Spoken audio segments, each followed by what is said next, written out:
A simple yet very powerful bamboo panpipe. The duas was once voice of the community, its melodies weaving through celebrations, rituals, and quiet moments of reflections. Each note captured the heartbeat of the people, their unity, their resilience, and their spirits.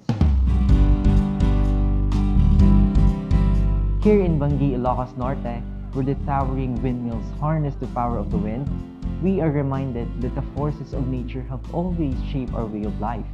Just as the duas breathes its music to the wind, Bangui's breeze now fuels the future. But progress should never be at the cost of tradition. The duas is more than just an instrument. It is a legacy, and as long as the wind blows, its music must never be forgotten.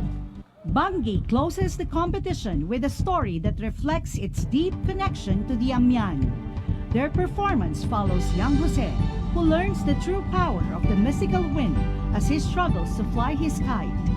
Though Bangui has yet to rise to the top ranks, their storytelling makes them a contender to watch. Will this be the year they finally take flight? Let's see if they can turn the tide. This performance is a tribute to the wind that shapes our lives and land. It is playful, mystical, and deeply connected to our identity.